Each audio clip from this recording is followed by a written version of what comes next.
জানো তো, এই মায়ের কাছে যদি তুমি নিষ্ঠাভাবে মন থেকে কিছু চাও, তাহলে সেটা মা ঠিক পূর্ণ করে। এটা কিন্তু আমি বলছি না, এটা সকল মানুষ বলে। এই যে দেখছো এখানে এত ভিড়, সব মানুষগুলো কিন্তু অনেক বিশ্বাস নিয়ে এখানে আসে। এটা কোথায় বলো তো? এটা আমাদের পুরনো বাড়ি। যাই হোক, শোনো তবে, আমাদের পুরনো বাড়ির সামনে কালীতলার মন্দির, আর সেই মায়ের ছিল আজ বাৎসরিক পুজো। সেখানে যাওয়ার জন্য সকাল সকাল উঠে স্নান করে আমি, মা আর ভাই চলে গেছিলাম। মন্দিরে ঢুকতে গেটটা কি সুন্দর সাজিয়েছে না? আর এটা হচ্ছে মা। ওই যে দেখছো, ওটাই কিন্তু কালীতলা মা। কখনো পারলে এখানে একবার এসে পুজো দিয়ে যেও। খুব জাগ্রত কিন্তু মন্দির। বহু বছর থেকে কিন্তু মাকে পুজো করা হচ্ছে। আর এই মায়ের পেছনে কিন্তু অনেক ইতিহাস আছে, যা শুনলে তোমাদের গায়ে কাঁটা দিতে পারে। আমি অনেক গল্প শুনেছি আমার ঠাকুমার কাছ থেকে। গল্প মানে সেগুলো সব সত্যি ঘটনা, এখন হয়তো গল্প হয়ে আছে সেইগুলো। মাকে প্রণাম করে অনেকটা দূরে এসে আমি আর ভাই দাঁড়িয়ে আছি, আর আমার মা পুজোর জিনিস দিয়ে আসতে গেছিল। আর দেখো কত ভিড়, কত মানুষ এসছে আজকে এই শুভ দিনে। কত দূর দূর থেকে মানুষ আসে এখানে পুজো দিতে। জানো তো, আমি যেখানে দাঁড়িয়েছিলাম, মা সেখানে জুতো খুলে ঠাকুরের ওখানে গেছিল, আর সেই জুতো সবার পায়ে লেগে লেগে এদিক ওদিক হয়ে যাচ্ছিল। আর আমার ভাই সেই জুতো পা দিয়ে চেপে রেখে দিয়েছিল, যাতে ওর পিমনির জুতো কোথাও না যায়। জানো তো, আমার বাচ্চাদের এই জন্যই খুব ভালো লাগে। ওদের মধ্যে কোনো হিংসা নেই, আর নিষ্পাপ ভালোবাসা। দেখোই, ও পিমনিকে কত ভালোবাসে, যে পিমনির জুতোটাকেও আগলে রেখে দিয়েছে। যাই হোক, মা ঠাকুরের প্রসাদ দিয়ে এবার আমরা যাচ্ছিলাম আমাদের পুরনো বাড়িতে। মানে মন্দিরের উল্টো দিকে আমাদের বাড়ি। আর যাওয়ার সময় দেখলাম মন্দিরের সামনেই তিলক পড়াচ্ছিল, আর আমি, মা, ভাই সেই তিলক পড়লাম। জানি না কেন এটা দেখলেই আমার আগেই পড়তে ইচ্ছা হয়। যাই হোক, তিলক তো পড়া হলো, আর দেখো সবার মুখটা কি সুন্দর নিষ্পাপ দেখতে লাগছে, তাই না? তারপরে এসেই আমি ছোট গৌরবকে কোলে নিলাম। ছোট গৌরব মানে আমার দাদার ছেলে, আর বড় গৌরবকে তো আগেই দেখলে, আমার মামার ছেলে এইটা। আর দুই গৌরব কিন্তু খেলা শুরু করে দিয়েছে। ছোট গৌরব তো খুবই দুষ্টু, আর বড় গৌরব তো আরো দুষ্টু। জানো তো, বড় গৌরবের নাম কিন্তু আমার মা রেখেছিল, কারণ অনেক তপস্যা, প্রায় তপস্যা বললেই চলে।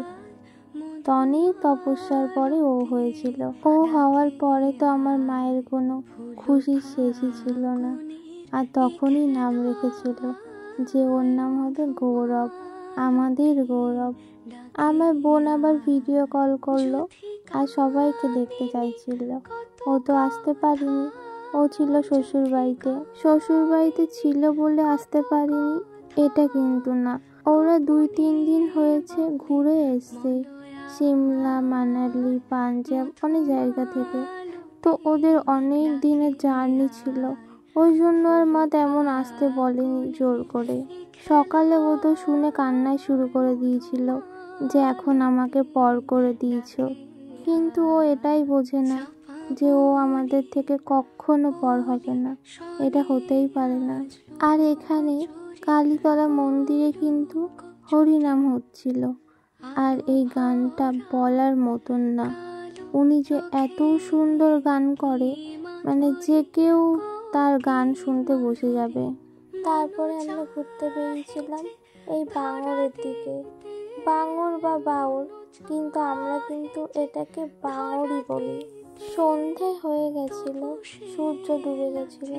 দেখো সূর্যের কিন্তু কোনো চিহ্নই নেই। পরিবেশটা একদম সুন্দর লাগছিল, সেটা দেখেই বুঝতে পারছো। জানো তো, এখানে আসলে আমার খুব ভালো লাগে, কিন্তু আবার মন খারাপও হয়ে যায়। কেন বলো তো? কারণ আমি এটাই ভাবি যে এখানে যদি আমরা থাকতে পারতাম কত ভালো হতো। থাক, সেটা বলার এখন লাভ নেই। এই মাঝে মাঝে ঘুরতে এসেই ভালো লাগাতে হবে। বাঁশবাগানে আমরা ভূত ধরতে এসেছি, তাই তো? সাথে একটা তান্ত্রিক নিয়ে এসেছি ভূত ধরার জন্য। যে বাঁশ গাছ ঝাড়া দিয়ে ভূত পারছে। ভূত পারতে পারলি না? আপনার কিন্তু পেমেন্ট করা হবে না।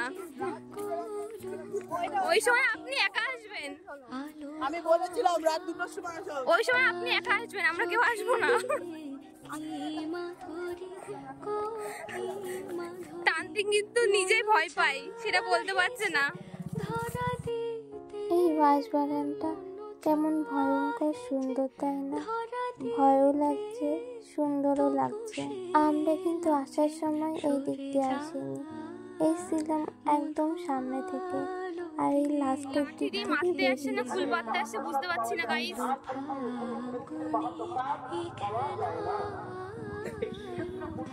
মারতে আসছে না ফুল পাততে আসছে, কাউরে আসছে না, ছুঁড়ে মারলো তীরে কপালে।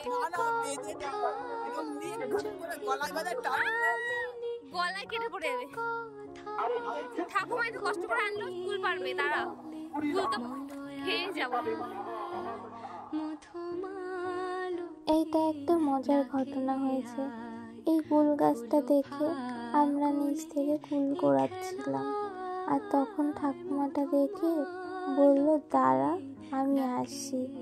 কিন্তু আমরা না আসছি এই শুনে বুঝতেই পারিনি ঠাকুমা কিসের কথা বলছে। আসছি বলে মারতে আসবে আমাদেরকে, নাকি কুল পাততে আসবে? তো যাই হোক, আমরা ওয়েট করে দাঁড়িয়েছিলাম। আর তারপরে দেখি ঠাকুমা বড় একটা লাঠি নিয়ে আসলো, আর একটা কাঁচি নিয়ে এসেছিল। সেটাই লাঠিটায় বেঁধে কুল পেরে দিচ্ছিল আমাদেরকে। ঠাকুমাটা দেখো কত বয়স্ক, তবু আমাদেরকে কুল পেরে দিল। বেশ ভালো লাগলো, কারণ আমাদের এই দিকে তো কুল কোড়াতে গেলেও বকা দেয়, সেখানে ঠাকুমা নিজে পেরে খাওয়ালো। আমরা সবাই অনেক অনেক কুল কুড়িয়ে তারপরে আসছিলাম বাড়িতে। কুলগুলো কিন্তু অনেকটা বড় ছিল, আর খেতে বেশ ভালো ছিল, টকটক মিষ্টি মিষ্টি। আর আমি না প্রচুর টক খেতে পারি। আজকের দিনটা কিন্তু বেশ ভালো গেল, আর ভালো যাবেই না কেন। মায়ের পুজো উপলক্ষে এসেছি, এসে মাকে পুজো দিলাম, দিন তো ভালো যাবেই। আর তারপর বাড়ি চলে আসলাম। আসার সময় রাস্তায় দেখলাম এইগুলো যাচ্ছিল, আর ওই যে রাধা কৃষ্ণ সেজেছে, তারা কি সুন্দর নাচ করছিল। আর আজকের মতন ভিডিওটা এখানেই শেষ। সবাই ভালো থেকো।